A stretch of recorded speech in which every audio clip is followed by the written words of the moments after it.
Bonjour. Après avoir vu dans une première partie ce que les chrétiens appellent généralement le plan du salut ou le dessein du salut, au sens où on a tenté d'exprimer la trajectoire qui élève l'homme jusqu'à la vie éternelle, malgré le péché qui voudrait l'entraîner, lui, vers le bas, eh bien, on va maintenant, de manière beaucoup plus légère, faire connaissance avec la personne de Jésus. Vous voyez, dans le fond, c'est ce qui nous a semblé le plus évident avant de plonger dans une présentation de la Bible. Si on ne veut pas y entrer de façon trop formelle, il faut que nous comprenions à quel point Jésus lui-même y était attaché et comment tout son ministère s'y est référé. Alors vous verrez, c'est vraiment très intéressant. Ça demande simplement l'effort d'entrer dans une culture que notre monde contemporain s'évertue à oublier ou à reléguer dans des musées, alors même que cette culture forme la racine spirituelle de tout l'Occident. Alors après, on peut être d'accord ou pas, mais comme dit Michel Onfray, qu'on ne peut quand même pas accuser d'être un militant pro-christianisme, notre culture est chrétienne, point barre. Et donc, il faut la connaître si on veut bâtir quelque chose de vivant et la transmettre à nos enfants, d'une manière ou d'une autre.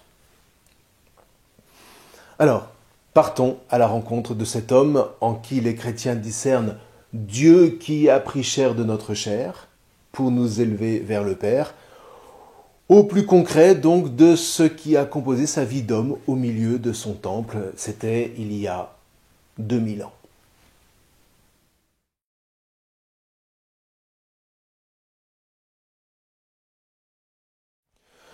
Alors sans doute faut-il commencer par parler de la naissance de Jésus. Vous verrez néanmoins que tous les évangiles n'en parlent pas, et quand ils en parlent, à savoir dans l'évangile selon saint Matthieu et celui de saint Luc, ils ne disent même pas la même chose.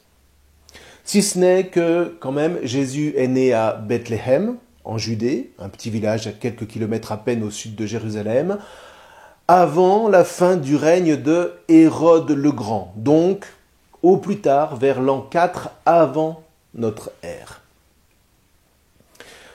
À partir de ce moment commence pour Jésus une trentaine d'années qu'on appelle la vie cachée de Jésus, qui se passe autour du village de Nazareth, cette fois où vit sa famille, non plus en Judée, mais en Galilée, c'est-à-dire au nord de la Palestine.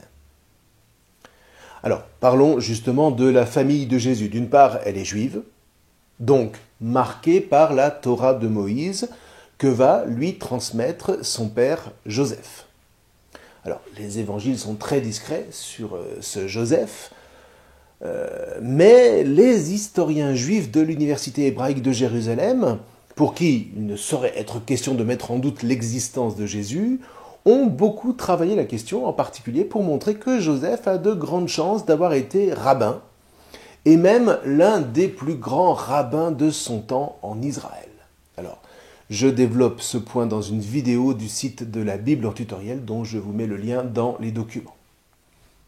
Il est donc plus que probable qu'il ait enseigné lui-même à son fils Jésus les secrets de la Torah, ce qui explique à tout le moins que Jésus sera reconnu par ses pairs plus tard comme rabbi lui-même, c'est-à-dire comme maître de la Torah. Alors ceci dit, à part à l'occasion de la naissance de Jésus, on ne parlera plus de Joseph ailleurs dans les évangiles, ce qui signifie qu'il a dû mourir avant que Jésus n'atteigne ses 30 ans, ce qui à l'époque est monnaie courante d'une génération à l'autre. En revanche, Matthieu et Luc, c'est comme ça qu'on a l'habitude de contracter l'évangile selon saint Matthieu ou l'évangile selon saint Luc. On dit Matthieu, Marc, Luc, Jean, qui sont les noms des auteurs des évangiles selon la tradition. Donc Matthieu et Luc parlent d'une naissance étrange, puisque, nous disent-ils, Jésus est né de Marie, l'épouse de Joseph, alors qu'ils n'ont pas eu encore de relations sexuelles, pour dire les choses de manière rapide. Alors évidemment, pour qui regarde les affaires de l'extérieur, ça paraît de la pure légende. De la même manière qu'affirmer que le Verbe s'est fait chair relève du plus pur délire. Sauf que ceux qui rapportent cette histoire nous la racontent de l'intérieur, de la même manière que si on vous demande par exemple de raconter l'histoire de votre famille, vous n'allez pas dire les choses de la même manière qu'un journaliste ou qu'un pur historien. Alors, je prends le temps de bien expliquer la chose dans le MOOC sur la Bible que vous ferez dans quelque temps dans le cadre de cette préparation au baptême.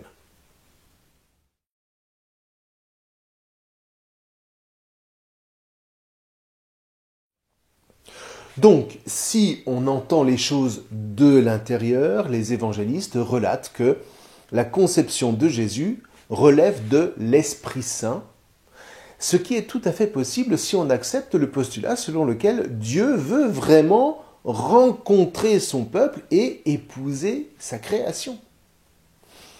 En dehors de ce cadre, tout ce récit est juste rocambolesque.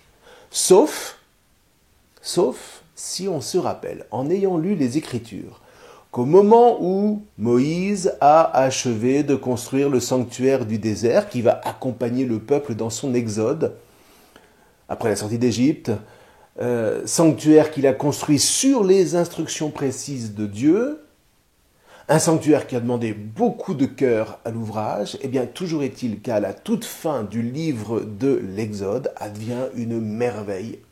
Dieu, dans la nuée lumineuse, vient investir le sanctuaire de sa présence. Et désormais, il demeure pour toujours avec le peuple qu'il a engendré et qui porte sa Torah de vie.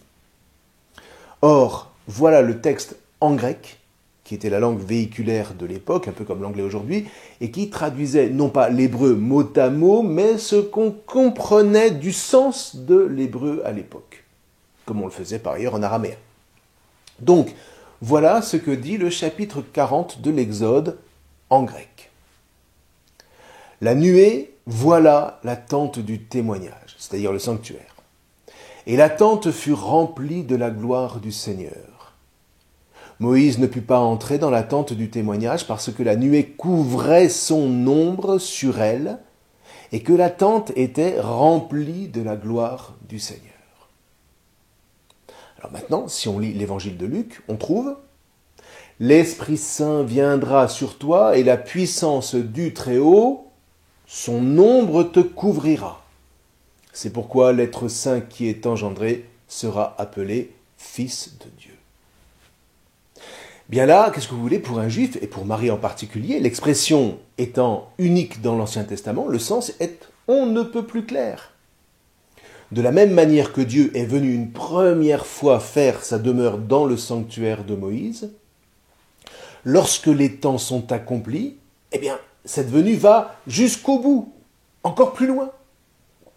La nuée, qui dans la tradition de l'époque est celle du Verbe de Dieu, la nuée donc vient habiter Marie et fait d'elle le nouveau sanctuaire façonné cette fois dans la chair par Dieu lui-même.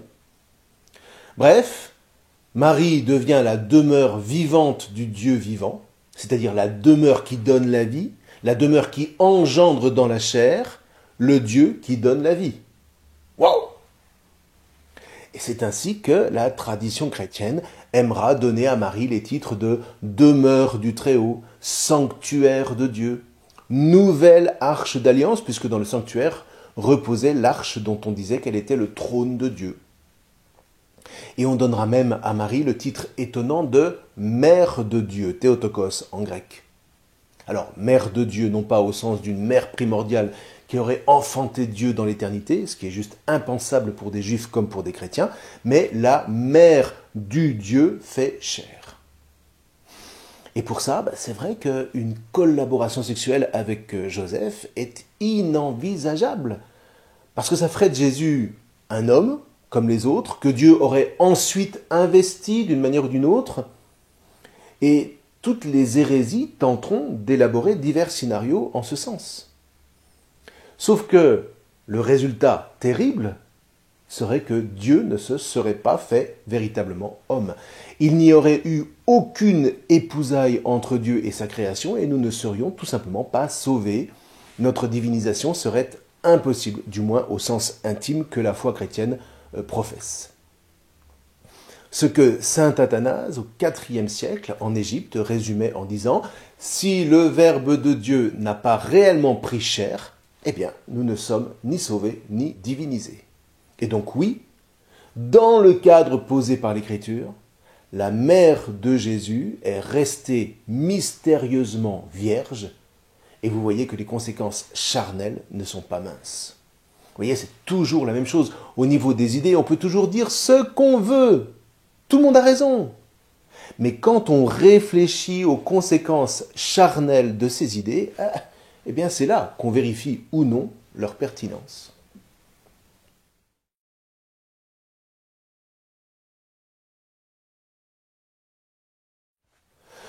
Alors, peut-être si vous approfondissez un jour la question, entendrez-vous dire qu'en fait le mot vierge, utilisé par l'Évangile en grec, renvoie à un mot hébreu qui signifie uniquement jeune fille, dans une prophétie importante du livre d'Isaïe. C'est d'ailleurs comme ça qu'il faut entendre tout le Nouveau Testament, en référence avec l'Ancien. Alors, voilà la prophétie en question. Le roi Akaz de Jérusalem est désespéré devant la menace assyrienne au point qu'il sacrifie son propre fils pour s'attirer les augures des idoles. Fureur du prophète Isaïe qui annonce que le Dieu d'Israël saura bien lui faire surgir la vie alors que la mort est aux portes de Jérusalem. Voici, la jeune fille sera enceinte et elle enfantera un fils, et elle lui donnera le nom d'Emmanuel. Une prophétie que reprend cette fois saint Matthieu. L'ange du Seigneur apparut en songe à Joseph et lui dit « Joseph, fils de David, ne crains pas de prendre chez toi Marie, ton épouse, puisque l'enfant qui est engendré en elle vient de l'Esprit Saint. Elle enfantera un fils et tu lui donneras le nom de Jésus, c'est-à-dire le Seigneur sauve, car c'est lui qui sauvera son peuple de ses péchés. » Tout cela est arrivé pour que soit accomplie la parole du Seigneur prononcée par le prophète, Isaïe donc, « Voici que la Vierge concevra et elle enfantera un fils, on lui donnera le nom d'Emmanuel, qui se traduit Dieu avec nous. » Quand Joseph se réveilla, poursuit l'Évangile, il fit ce que l'ange du Seigneur lui avait prescrit, il prit chez lui son épouse, mais il ne s'unit pas à elle jusqu'à ce qu'elle enfante un fils auquel il donna le nom de Jésus. Ah tiens, voilà, la jeune fille, en hébreu, est devenue en grec, voici que la Vierge est enceinte. Pourquoi ? Eh bien tout simplement parce qu'à nouveau, la traduction grecque assume le sens de vierge qu'on donnait depuis 200 ans au moins au mot alma dans la tradition juive. Alors ceci dit, poursuivons l'histoire.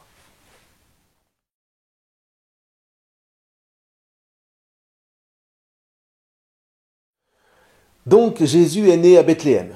Alors pourquoi est-ce que c'est si important ? Eh bien parce qu'à l'heure de Jésus, le peuple juif attendait un leader politique de la descendance du grand roi David. Un fils de David, comme on disait à l'époque, dit autrement un messie, un envoyé du Dieu d'Israël pour libérer Israël du joug romain. Or, selon la prophétie d'un autre prophète qu'Isaïe, le prophète Michée cette fois, on sait que c'est à Bethléem que naîtra le Messie. Et toi, Bethléem Ephrata, le plus petit des clans de Juda, c'est de toi que sortira pour moi celui qui doit gouverner Israël. Ses origines remontent aux temps anciens, aux jours d'autrefois, c'est-à-dire remontent à David. Mais en attendant, Dieu livrera son peuple, sous-entendu aux nations ennemies. À l'époque de Michée, c'était la Syrie, mais à l'époque de Jésus, il s'agit de Rome. Jusqu'au jour où enfantera celle qui doit enfanter. Ah, revoilà la jeune fille de la prophétie d'Isaïe. Pourquoi ? Eh bien, parce qu'en temps de mort programmée face aux nations ennemies, le signe d'espérance donné par Dieu sera toujours celui d'un enfant. Comme pour signaler que la mort ne peut pas enrayer le flux de la vie, puisque la vie vient de Dieu. Et ceux de ses frères qui resteront rejoindront les fils d'Israël. Il se dressera et il sera leur berger par la puissance du Seigneur, par la majesté du nom du Seigneur, son Dieu. Ils habiteront en sécurité, car désormais il sera grand jusqu'au lointain de la terre, et lui-même il sera la paix. Et voilà donc la prophétie par laquelle tout scribe en Israël sait que le Messie doit naître à Bethléem pour être le berger du peuple d'Israël et le conduire à la paix. D'où l'importance pour les évangiles, Jésus étant reconnu comme le Messie d'Israël, de bien signifier qu'il est effectivement né à Bethléem. Alors maintenant, reprenons le récit de Luc. La famille de Jésus étant de Nazareth, c'est la raison pour laquelle Marie va devoir accoucher dans une hostellerie de Bethléem où, soit dit en passant, contrairement à ce qu'on raconte habituellement, elle sera accueillie au mieux. Puisque, n'ayant plus de place là où tout le monde dort, eh bien, on va lui aménager de quoi accoucher dans un endroit chaud, dans de la paille fraîche, auprès des animaux de la maison. Alors, il semble de plus que, d'après Matthieu cette fois, après la naissance, la famille ait dû descendre en Égypte pour protéger l'enfant du roi Hérode qui voulait le supprimer, nous dit-on. Alors, vous pourrez lire le récit, mais on ne va pas s'attarder sur ce point aujourd'hui. Toujours est-il qu'après la mort de Hérode le Grand, cette famille rejoint le nord de la Palestine, en Galilée, à Nazareth, où Joseph exerce le métier d'artisan du bois. Alors on dit souvent de charpentier, mais c'est plus général que ça, c'est autant bûcheron que menuisier, fabricant de charrues, charpentier, etc. Au demeurant, l'histoire nous apprend que tous les grands rabbins de l'époque travaillaient précisément dans le bois, ce qui va dans le sens d'un Joseph qui lui-même était rabbin. Et par ailleurs, que Joseph, qui avait au moins l'intuition de ce que représentait l'enfant, ait voulu l'élever à l'abri dans un petit village à l'insu des Romains, loin des routes principales, n'a rien d'étonnant. Il fallait protéger un enfant pareil. En même temps, on n'est pas complètement non plus perdu, parce qu'on n'est pas loin de Tsipori, une ville importante de Galilée. Certes, païenne pour une grande part, mais où Jésus a néanmoins pu venir étudier dans les maisons d'études rabbiniques de son temps, en même temps qu'il exerçait son métier d'artisan, parce que la ville était en pleine reconstruction. Sa population était majoritairement juive et elle comptait déjà plusieurs synagogues importantes, au point que, dès le IIe siècle, Tsipori va être le foyer du renouveau de la pensée juive suite à la destruction de Jérusalem. Donc vous voyez, quand on dit que Jésus a forcément méprisé cette ville parce qu'elle était la capitale du fils d'Hérode le Grand, Hérode Antipas, qu'il avait fait rebâtir sur le modèle grec, personnellement, je ne serais pas aussi affirmatif.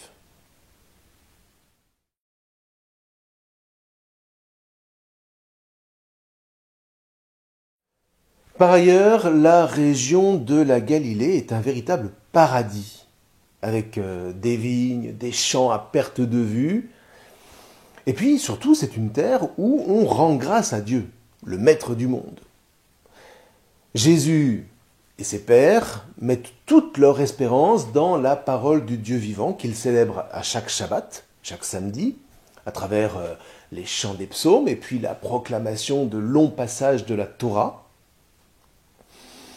Il faut bien comprendre qu'à cette période, et en gros depuis le retour de l'exil, cette parole de Dieu étudiée, priée, est plus qu'une simple croyance. C'est un mode de vie, une éthique de chaque instant, une loi dont on doit porter le joug pour laisser la vie jaillir à la fois dans sa propre existence, mais surtout dans celle du peuple tout entier.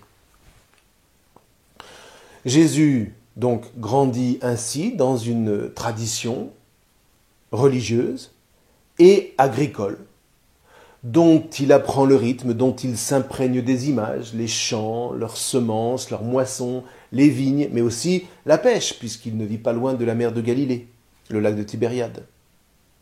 Et c'est ainsi que plus tard, il va parler du royaume des cieux comme d'un trésor enfoui dans un champ, ou comme de cette semence qui tombe au bord du chemin, Vous voyez, on est très loin de ce point de vue de l'abstraction des auteurs grecs. Tout au contraire, les enseignements de Jésus sont concrets, ils sont charnels, et c'est ce qui fait que les foules vont adorer l'écouter. Alors ceci dit, vu de la Judée, la Galilée a plutôt mauvaise réputation et sans doute une part du drame qui va se jouer avec Jésus tient-elle dans cette distance qui oppose ces terres du nord à celles du sud autour de Jérusalem. Pour tout dire, un Galiléen était considéré comme un plouc par les Judéens. D'autre part, la Galilée était séparée de Jérusalem depuis fort longtemps.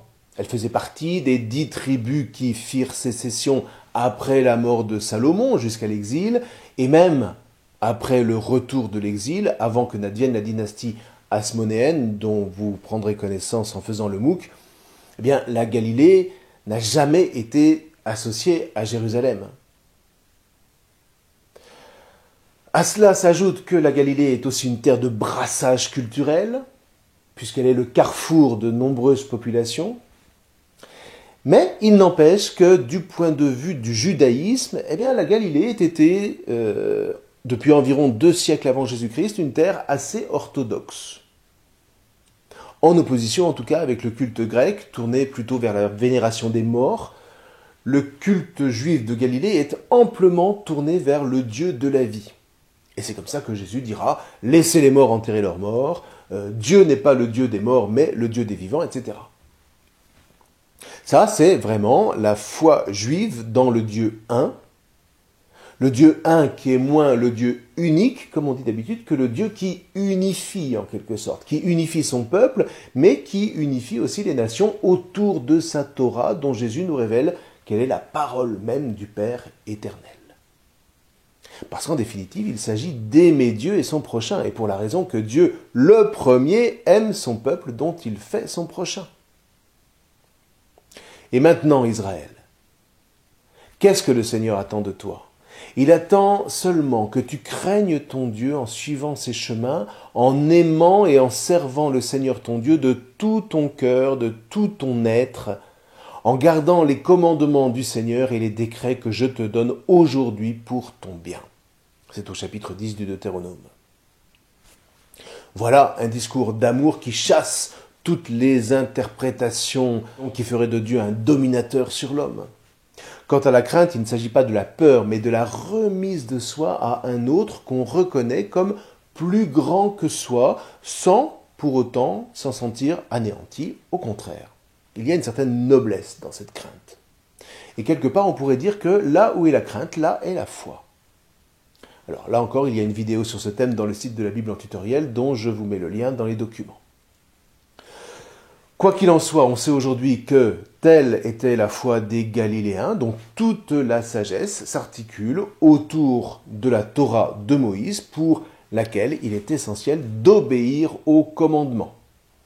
Non pas seulement pour s'attirer les bonnes grâces de Dieu, mais parce que ce qui anime la foi des Juifs de cette région en particulier, eh bien, c'est qu'ils savent qu'ils ont été choisis par Dieu pour être les témoins dans le monde de la vitalité que procure la conversion au Dieu un.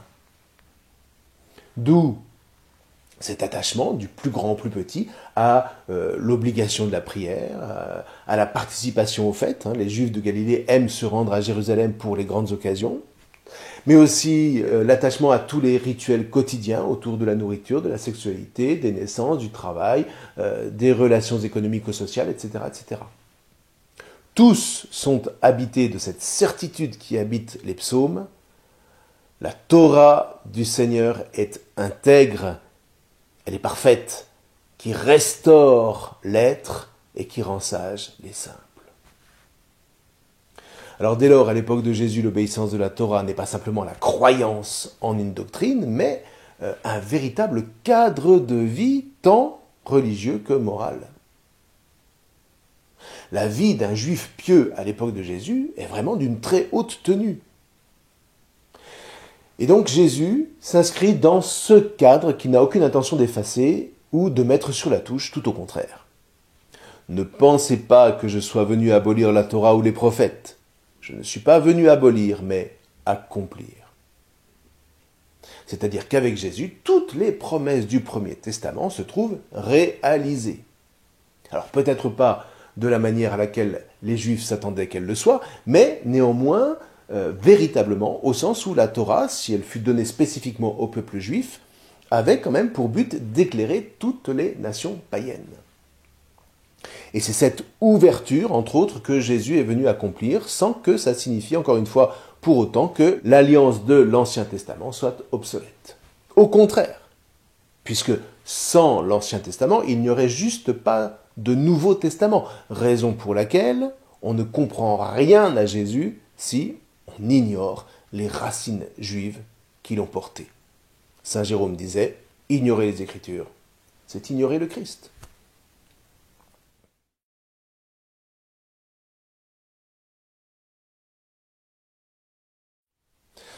Alors maintenant, revenons un peu à Myriam, Marie en français, la mère de Jésus. D'abord, c'est une femme. Et là, j'espère que je ne vous apprends rien, mais c'est un fait que, somme toute, les femmes sont rares dans la Bible, qui est plutôt une histoire d'hommes. Alors, ça n'est pas que la femme soit quantité négligeable, bien au contraire, mais l'homme, contrairement à elle, a du mal avec la vie. Du seul fait, nous disent les rabbins, qu'il ne la porte pas en lui, il a besoin d'être en quelque sorte plus cadré si on ne veut pas qu'il la perde, tout bonnement. Du coup, quand paraît un acteur féminin dans la Bible, c'est toujours le signe que cette histoire d'homme a besoin d'un petit coup de pouce et que sans cette femme, l'histoire menacerait tout simplement de s'enliser. Alors précisément, vous verrez qu'en lisant les évangiles, Marie n'a pas besoin d'apparaître énormément, mais quand elle est mentionnée, essentiellement dans l'évangile selon saint Luc et selon saint Jean, eh bien elle est là pour donner un élan nécessaire, même avec Jésus. Luc, lui, nous l'a décrit essentiellement au moment de la naissance du Christ comme une digne fille d'Israël, ce qui n'est pas sans importance. Vous voyez, quand Luc met dans la bouche de Marie son chant d'exultation, qu'on appelle communément le Magnificat, tout simplement parce qu'en latin, le chant commence par ce mot, qui signifie magnifier. Mon âme magnifie le Seigneur, exulte mon esprit en Dieu, mon Sauveur, etc., etc. Donc, quand Luc met dans sa bouche le Magnificat, Marie ne se réjouit pas pour elle-même. Elle ne se dit pas « Ouais, c'est magnifique ce qui m'arrive parce que maintenant me voilà au sommet de ma carrière ». Non, elle porte dans sa chair, dans sa mémoire, toutes les générations de son peuple. On pourrait dire qu'à travers elle, c'est tout Israël qui exalte son Dieu, qui accomplit les promesses qui fondent son existence et qui remontent pour les premières jusqu'à Abraham. Du coup, par Marie, on s'aperçoit que c'est tout Israël qui engendre Jésus. Jésus n'est donc pas une espèce d'aérolite tombée du ciel. Par Marie qui l'engendre, il reçoit la chair d'Israël. Il s'incarne juif, si on peut dire. Quitte ensuite à ouvrir beaucoup plus largement la descendance d'Abraham. Mais enfin voilà, par Marie, Jésus se reçoit de toute l'histoire d'un peuple qui, bon an mal an, a tout de même réussi à être fidèle à son Dieu, ne serait-ce qu'en ne laissant pas perdre la Torah qu'il a reçue de Moïse. Alors, on retrouvera Marie simplement à la croix, sans que rien ne soit dit d'elle en particulier à ce moment, mais enfin voilà. On nous dit quand même que Marie est au commencement et à la fin de l'histoire du Christ. Comme pour nous dire que même cette fin est un engendrement. Rappelez-vous ce qu'on a dit de la construction des cathédrales. C'est quand elles sont finies que tout peut enfin réellement commencer. Eh bien ici, c'est le même principe. La fin de l'existence visible, pour ainsi dire, du Christ au milieu des siens est en fait un commencement, un recommencement, un réveil, un épanouissement de tout ce que l'histoire a porté comme une femme porte un enfant pour qu'au terme de la grossesse, une nouvelle existence commence. Eh bien, cette histoire, Marie l'a réellement portée. Et elle a été comme la première chrétienne, alors que personne à part elle, et sans doute Joseph, ne se doutait de ce qui était en train d'advenir alors qu'elle voyait son fils grandir et parfois même lui échapper, comme dans le temple à l'occasion de sa bar mitzvah. Chaque année, les parents de Jésus se rendaient à Jérusalem pour la fête de la Pâque. Quand il eut 12 ans, ils montèrent en pèlerinage, suivant la coutume, et à la fin de la fête, comme ils s'en retournaient, sous-entendu à Nazareth, le jeune Jésus resta à Jérusalem à l'insu de ses parents. Pensant qu'il était dans le convoi des pèlerins, ils firent une journée de chemin avant de le chercher parmi leurs parents et leurs connaissances. Ne le trouvant pas, ils retournèrent à Jérusalem en continuant à le chercher, et c'est au bout de 3 jours qu'ils le trouvèrent dans le temple, assis au milieu des docteurs de la loi. Il les écoutait, et il leur posait des questions, et tous ceux qui l'entendaient s'extasiaient sur son intelligence et sur ses réponses. En le voyant, ses parents furent frappés d'étonnement, et sa mère lui dit « Mon enfant, pourquoi nous as-tu fait cela ? Vois comme ton père et moi, nous avons souffert en te cherchant. » Il leur dit « Comment se fait-il que vous m'ayez cherché ? Ne saviez-vous pas qu'il me faut être chez mon père ?» Mais ils ne comprirent pas ce qu'il leur disait. Il descendit avec eux pour se rendre à Nazareth, et voilà qu'il leur était soumis. Sa mère gardait dans son cœur tous ces événements.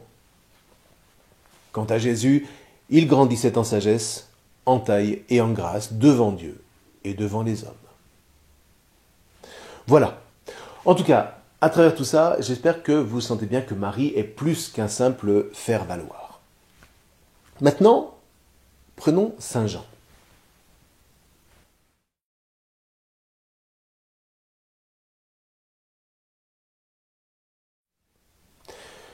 Que ce soit dans son évangile ou dans le livre de l'Apocalypse, quand Jean parle de Marie, il ne la nomme pas. Il préfère l'appeler la mère de Jésus ou tout simplement la femme. Étrange, non ? Dans son évangile, la mère de Jésus donc n'apparaît que lors de son premier signe public à l'occasion d'un mariage à Cana, non loin de Nazareth. Alors que les serviteurs s'adressent à elle pour annoncer qu'il n'y a plus de vin, ce qui est un signe de mauvais augure pour les mariés à l'époque, Jean nous dit qu'elle fait remonter l'information à Jésus, qui lui rétorque « Femme, qu'y a-t-il pour toi et pour moi ?» Comme s'il esquissait avec elle un rapport qui dépasse simplement la relation mère-fils. Ceci dit, il obtempère, il obéit à sa mère, fait mettre de l'eau dans des cruches, environ 600 litres, s'il vous plaît, quand même, et voilà que les serviteurs y puisent du vin. Étrange. Et puis, on va la retrouver à l'autre bout de l'évangile, quand Jésus, sur la croix, va la confier à Jean. Jésus, voyant sa mère et près d'elle le disciple qu'il aimait, dit à sa mère « Femme, voici ton fils. » Puis il dit au disciple « Voici ta mère. » Et à partir de cette heure-là, le disciple l'a pris chez lui. Alors au demeurant, vous voyez, si Saint Jean doit prendre Marie chez lui, eh bien c'est tout simplement parce que Jésus était son fils unique et qu'il fallait bien que quelqu'un s'occupât d'elle. Si Marie avait eu d'autres fils, la question ne se serait même pas posée. Mais bon, allez, ce n'est pas notre objet pour aujourd'hui. Toujours est-il qu'on se dit, jamais un fils ne s'adresse à sa mère en l'appelant femme. Donc, ça veut dire que Jean veut nous faire aller plus loin concernant Marie. D'autant que cette femme réapparaît dans son second livre, le livre de l'Apocalypse, au cours d'une vision. Un grand signe apparut dans le ciel. Une femme, ayant le soleil pour manteau, la lune sous les pieds, et sur la tête une couronne de 12 étoiles. Elle est enceinte, elle crie, dans les douleurs et la torture d'un enfantement. Un autre signe apparut dans le ciel, un grand dragon, rouge feu, avec 7 têtes et 10 cornes, et sur chacune des 7 têtes, un diadème, une couronne. sa queue entraînant le tiers des étoiles du ciel, les précipita sur la terre. Le dragon vint se poster devant la femme qui allait enfanter afin de dévorer l'enfant dès sa naissance. Or, elle mit au monde un fils, un enfant mâle, celui qui sera le berger de toutes les nations, les conduisant avec un sceptre de fer. L'enfant fut enlevé jusque auprès de Dieu et de son trône, et la femme s'enfuit au désert, où Dieu lui a préparé une place pour qu'elle y soit nourrie pendant 1260 jours. C'est au chapitre 12 de l'Apocalypse. Alors, ne vous en faites pas, j'ai mis le ton, mais c'est parce qu'il y a plein de codes ici. Ça, j'en ai pas en train d'écrire le Seigneur des Anneaux. Or, voyez, si on sait que la Bible personnalise volontiers les collectivités par des figures particulières, eh bien, on comprend tout de suite que cette femme représente en réalité le peuple de Dieu, à savoir, d'une part, Israël attendant le Messie, le Christ, comme dans le Magnificat, et d'autre part, l'Église vivant de ce même Christ. Et si, du côté de l'Évangile, comme de celui de l'Apocalypse, Jean emploie le mot « femme », eh bien, quand on a l'habitude de lire la Bible, on fait nécessairement le rapprochement. Et c'est comme ça que, dès les premiers moments du christianisme, dès le 1er siècle, Marie s'est avérée être infiniment plus que la simple maman du petit Jésus. Elle est la figure d'Israël et la figure de l'Église qu'elle rassemble en les attachant à son Fils. Et elle est en même temps l'épouse de Dieu. Et dans le fond, Jean a raison. Marie est la femme dans toutes ses dimensions d'épouse et de mère. Épouse du Verbe et en même temps mère du Verbe fait chair, mère de Dieu, comme la tradition aime ainsi l'appeler.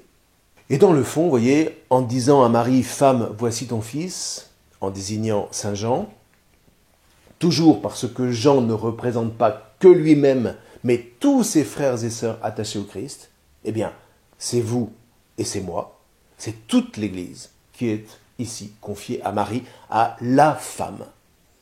Comme pour nous dire, si tu veux être fidèle à Jésus, surtout au pire moment de ta vie, reste auprès de la femme.